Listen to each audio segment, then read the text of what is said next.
بسم اللہ الرحمن الرحیم۔ امیر المومنین نے اس جنگ صفین سے پلٹتے ہوئے جب مقام حاضرین میں منزل کی تو امام حسین علیہ السلام کے لیے یہ وصیت نامہ تحریر فرمایا۔ امام علیہ السلام فرماتے ہیں کہ یہ وصیت اس باب کی جو فنا ہونے والا ہے اور زمانے کا چیرہ دستیوں کا اقرار کرنے والا ہے، جس کی عمر پیٹھ پھرائے ہوئے، جو زمانہ کی سختیوں سے لاچار، دنیا کی برائیوں کو محسوس کر چکا ہے،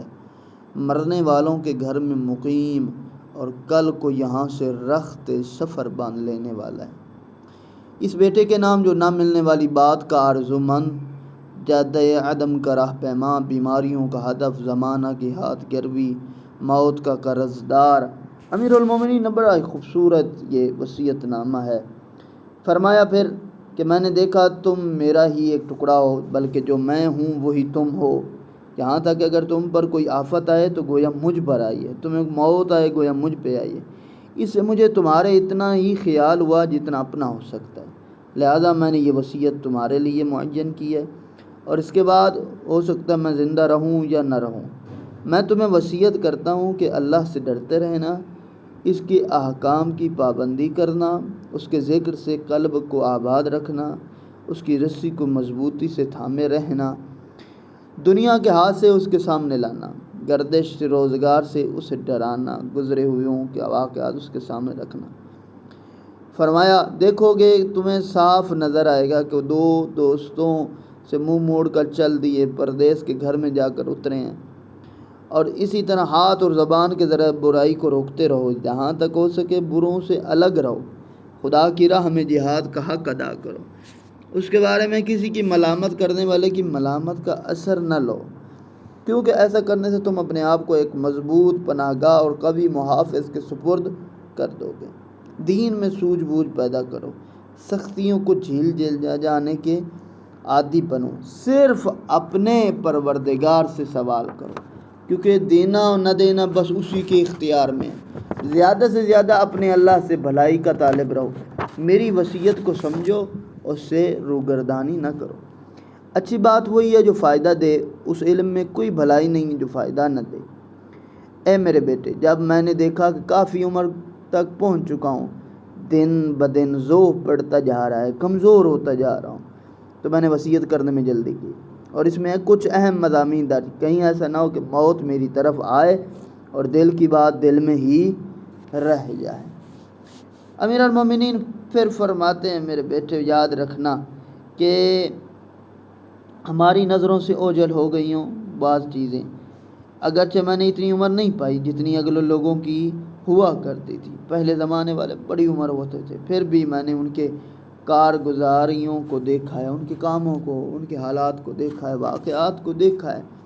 جو انہوں نے نشانات چھوڑے ہیں، میں گیا ہوں وہاں جا کے دیکھا ہے، ان سب کے حالات معلومات جو مجھ تک پہنچ گئے،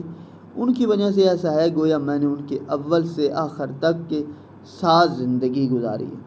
چنانچہ میں نے صاف کو گندے، نفع کو نقصان سے الگ کر کے پہچانا ہے، سب کا نچوڑ تمہارے لیے مخصوص کر رہا ہوں، یعنی میں تمہیں ایک ایک بات نہیں، بس صرف خلاصتاً اور جو فائدہ مند ہے وہ بات بتانا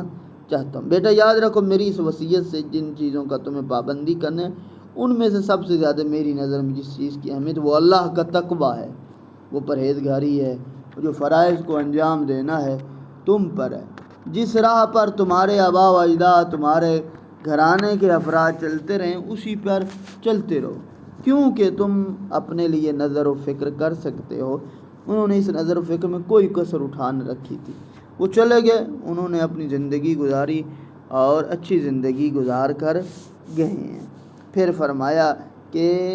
جب یقین ہو جائے کہ اب تمہارا دل صاف ہو گیا ہے، اس میں ایسا لینے کی صلاحیت پیدا، ذہن پوری طرح تیار ہے، تو تمہارا ذوق و شوق ایک نقطے پر جم گیا، تو پھر ان مسائل پر غور کرو جو میں نے تمہارے سامنے بیان کیے ہیں۔